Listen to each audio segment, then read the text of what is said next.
हे पुरुषोत्तम स्तुतिः। ॐ नमः परमार्थार्थ स्थूल सूक्ष्म क्षराक्षर व्यक्ताव्यक्तकलातीत सकलेश निरंजन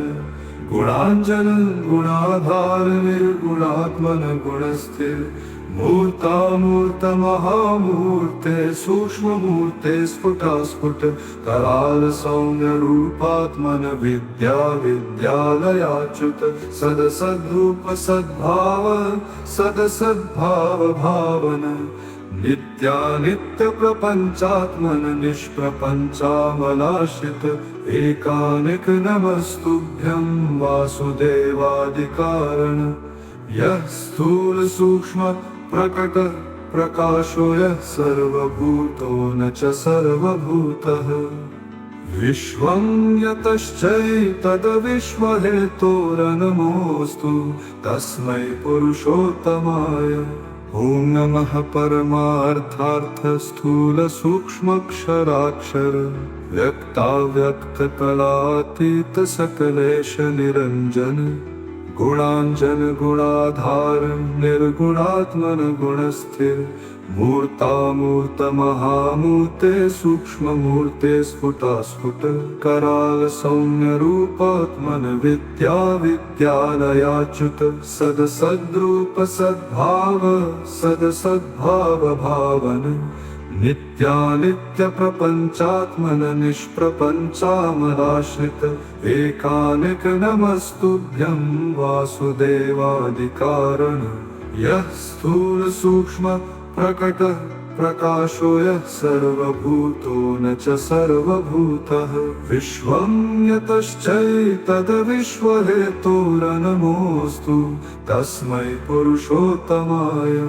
ॐ नमः परमार्थार्थ स्थूल सूक्ष्म क्षराक्षर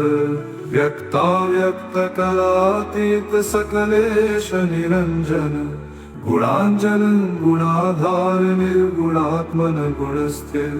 मूर्तामूर्त महामूर्ते सूक्ष्ममूर्ते स्फुटास्फुट कराल सौम्य रूपात्मन विद्या विद्यालयाच्युत सदसद्रूप सद्भाव सदसद्भाव भावन नित्यानित्य प्रपंचात्मन निष्प्रपंचामलाश्रित एकानिक नमस्तुभ्यं वासुदेवादिकारण यः स्थूल सूक्ष्म प्रकट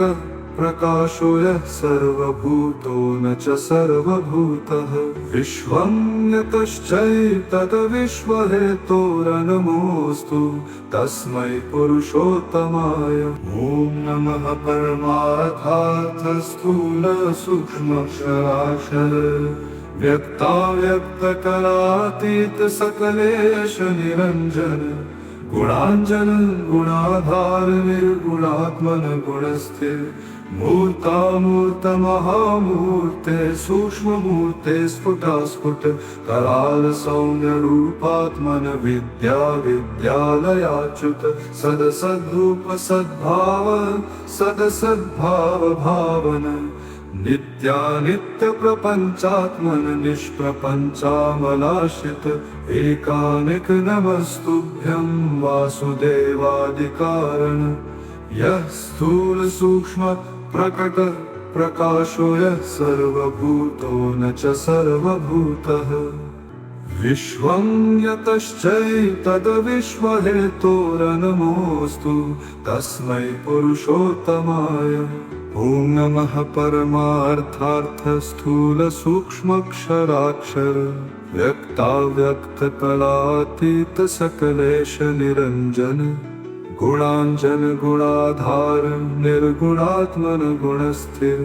मूर्तामूर्तमहामूर्ते सूक्ष्ममूर्ते स्फुटास्फुट कराल सौम्यरूपात्मन विद्या विद्यालयाच्युत सदसद्रूप सद्भाव सदसद्भाव भावन नित्यानित्य प्रपंचात्मन निष्प्रपंचामलाश्रित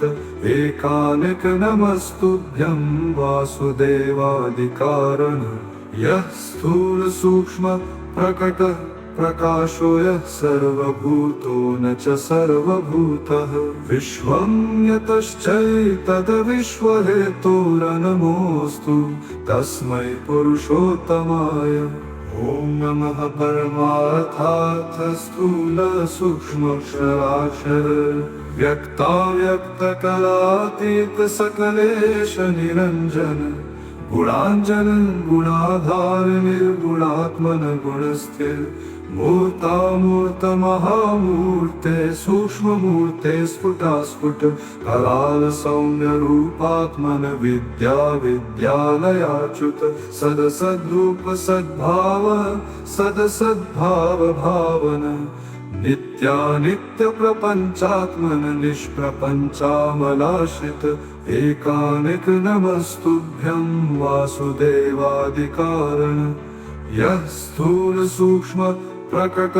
प्रकाशो यः सर्वभूतो न च सर्वभूतः विश्वं यतश्चैतद्विश्वहेतोरनमोऽस्तु तस्मै पुरुषोत्तमाय। ॐ नमः परमार्थार्थ स्थूल सूक्ष्माक्षराक्षर व्यक्ताव्यक्तकलातीत सकलेश निरञ्जन गुणाञ्जन गुणाधार निर्गुणात्मन गुणस्थिर मूर्तामूर्तमहामूर्ते सूक्ष्ममूर्ते स्फुटास्फुट कराल सौम्यरूपात्मन विद्या विद्यालयाच्युत सदसद्रूप सद्भाव सदसद्भाव भावन नित्यानित्य प्रपंचात्मन निष्प्रपंचामलाश्रित एकानिक नमस्तुभ्यं वासुदेवादिकारण यः स्थूल सूक्ष्म प्रकट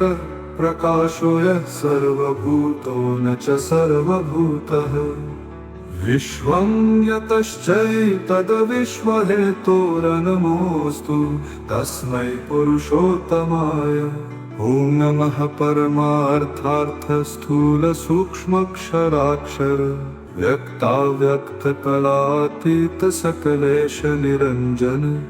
गुणाञ्जन गुणाधार निर्गुणात्मन गुणस्थिर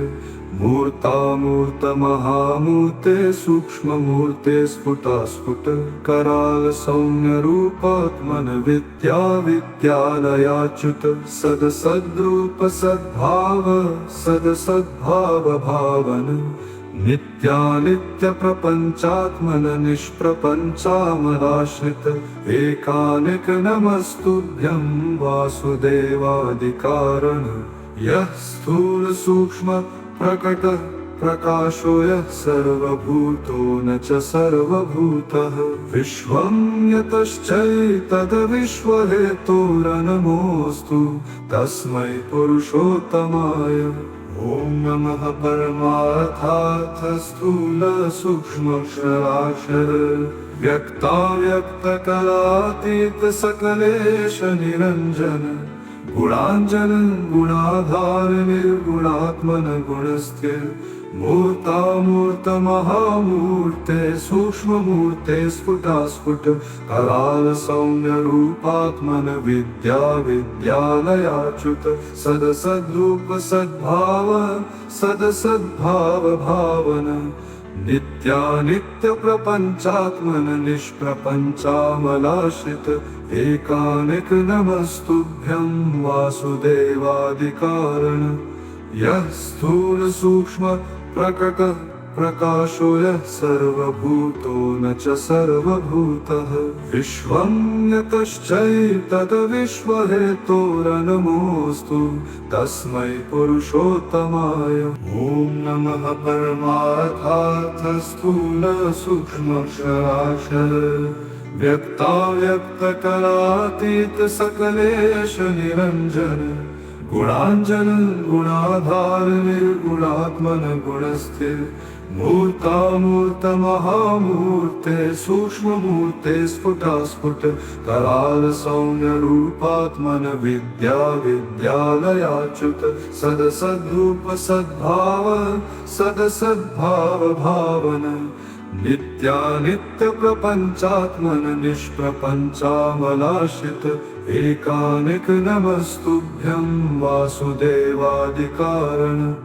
यः स्थूल सूक्ष्म प्रकट प्रकाशो यः सर्वभूतो न च सर्वभूतः विश्वं यतश्चैतद्विश्वहेतोरनमोऽस्तु तस्मै पुरुषोत्तमाय इति श्रीविष्णुपुराणे प्रथमांशे विंशोऽध्याये प्रह्लादकृत श्रीपुरुषोत्तम स्तुतिः।